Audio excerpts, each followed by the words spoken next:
Halo pemirsa, jumpa lagi. Saya Argo Pratomo Nugroho. Kali ini saya menemui seorang advokat muda, namun cukup progresif. Beliau ini Krishna Harimurti SH. Beliau ini juga selain memiliki sebuah lembaga bantuan hukum, dia juga sebagai ketua sebuah organisasi profesi advokat yang concern terhadap persoalan-persoalan tanah di Indonesia. Jadi Mas Krishna ini sebagai ketua umum organisasi secara nasional. Selamat berjumpa Mas. Selamat berjumpa Pak Argo. Krishna.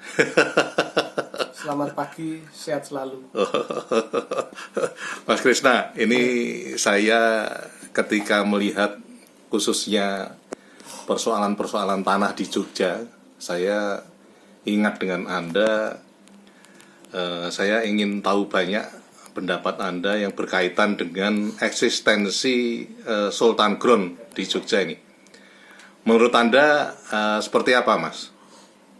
Baik, terima kasih Pak Argo. Dan selamat pagi semuanya.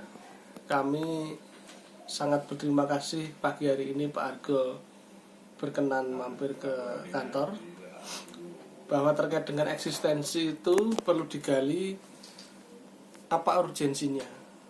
Nah, urgensi nanti tentu akan muaranya ke manfaat. Iya. Apa manfaat dari Sultan Ground ini?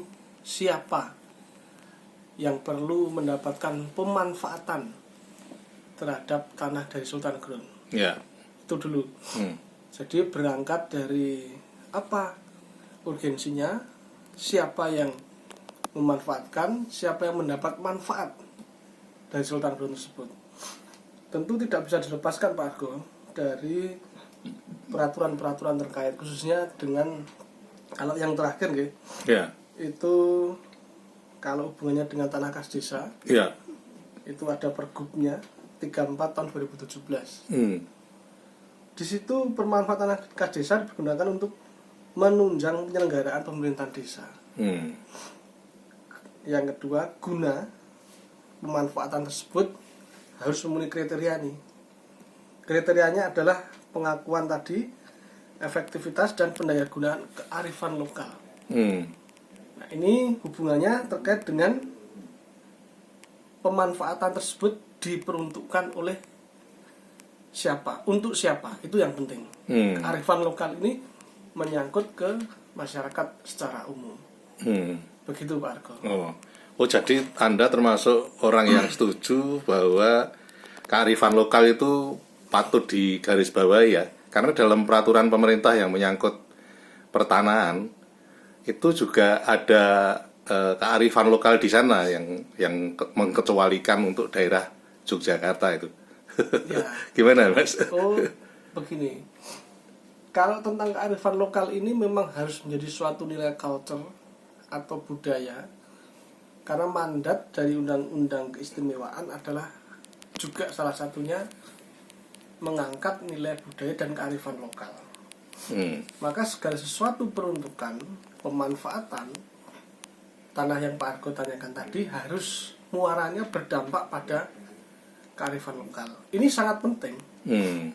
Karena ini akan menjadi entry point, pintu masuk bagi perkembangan, khususnya bagi masyarakat di daerah istimewa Yogyakarta. Seperti itu Pak Argo. Ya.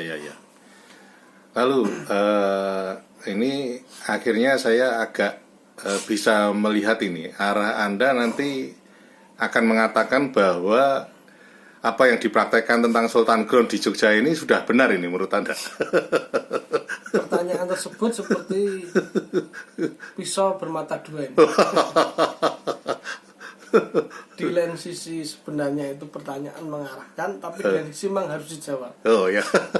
Jadi tentu demikian. Kalau mau dihubungkan dengan pertanyaan itu, ada satu peristiwa hukum yang sudah dalam proses penyidikan Ya. di Kejaksaan Tinggi Yogyakarta. Yang belakangan pakai isu mafia tanah itu ya. Nah, Bapak sudah pernah mewawancari saya masalah mafia tanah. Iya, iya. Jauh sebelum adanya Peristiwa itu peristiwa ya. itu. Iya. Jadi saya pernah mengatakan nih, pemanfaatan kalau tidak tepat sasaran akan menimbulkan ekses yang begitu besar. Karena apa? Masyarakat ini kebanyakan tidak mempunyai kuasa, tidak mempunyai kemampuan, kalah dengan para mafia yang Bapak tanyakan tadi. Iya. Jadi menurut hemat kami, pemanfaatan tanah yang harus bermuara pada kearifan lokal, tujuan dari itu semua tidak boleh lepas dari yang namanya masyarakat khusus daerah istimewa Yogyakarta harus mendapatkan manfaat itu. Bagaimana caranya? Caranya sederhana. Khususnya adalah kalau dari tingkat desa, itu sudah bisa harus menjadi filter. Karena segala sesuatu pemanfaatan tanah khas desa itu ada pada kelurahan atau desa. Filter atau ujung tombaknya ini harus sudah memulai bahwa yang digunakan untuk kepentingan masyarakat apakah sudah sesuai dengan kearifan lokal ataukah kepentingan pribadi. Cara ujinya sederhana. Contoh kearifan lokal apa? Banyak kok. Untuk sarana prasarana umum atau tata ruang khususnya di wilayah tersebut butuh tempat saling bertemu, bersosialisasi, khususnya bagi anak-anak, ruang terbuka, atau untuk sanggar budaya dan sebagainya, pendidikan bisa digunakan itu. Apakah khusus terkait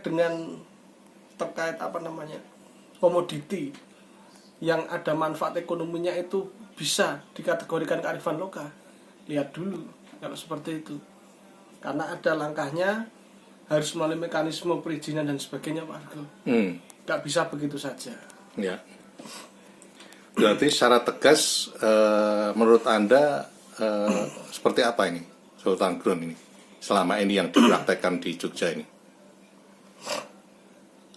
Secara garis besar lah, kasat mata. Ya. Sudah ada penyimpangan.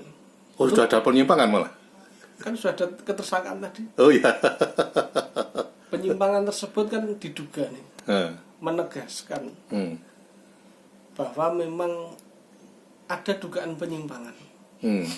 Kalau mau ditelisik sebenarnya tidak hanya di situ, Pak. Ingat, saya hanya mengusulkan bagi penegak hukum. Pemanfaatan khususnya tidak hanya tanah khas desa atau bersumber dari Sultan Ground. Sekarang modus operandinya sudah sangat canggih. Tidak hanya di pemanfaatan tanahnya, tapi sekarang sudah masuk ke nilai pajak-pajaknya. Kenapa saya katakan begitu? Jual beli, kemudian menghilangkan pajak penjual pembeli, kemudian ada lagi, hati-hati, bisa menumpangi juga yang namanya PTSL. Apa itu? Pendaftaran tanah sistematis lengkap. Tanah tersebut muaranya dari mana? Bisa juga. Mafia ini sudah semakin canggih modus operandinya. Tidak hanya pemanfaatan tanah seperti yang disebutkan tadi atau tanah khas desa atau Sultan Ground itu bisa jadi sudah sumbernya memanfaatkan tanah ini sudah macam-macam. Kalau mau ditarik lurus klarifikasinya begitu. Maka supaya tidak terdapat yang namanya dugaan pelanggaran pemanfaatan yang mestinya untuk masyarakat secara umum, untuk kearifan lokal, yang pertama filter itu harus dari paling bawah. Yang kedua adalah atasnya sampai pada sesuai mandat Pergub. Izin itu harus sampai gubernur. Kalau tidak ada izinnya, sudah barang dipastikan terdapat pelanggaran. Oke. Terakhir Mas, harapan Anda nanti seperti apa nih cara kita memperlakukan Sultan Ground yang ada di Jogja ini? Ya, kita sebagai masyarakat Yogyakarta harus peduli, Pak.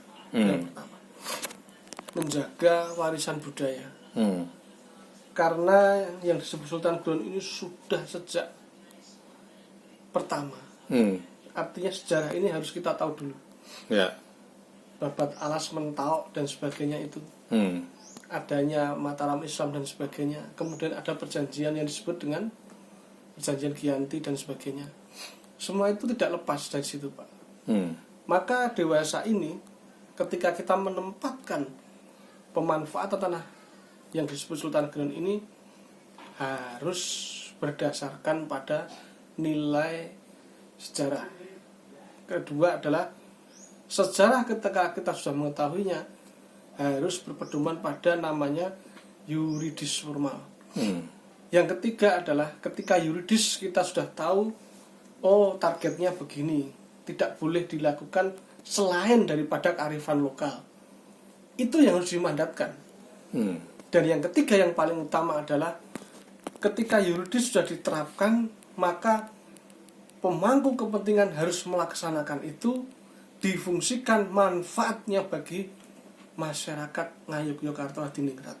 Oke, sampai di situ dulu Mas, karena ternyata kan ini panjang kayaknya. Siap. Nanti saya lain kali akan datang lagi. Yeah. Terima kasih Mas Krisna. Sama-sama Pak Ya. Argo, terima kasih. Ya.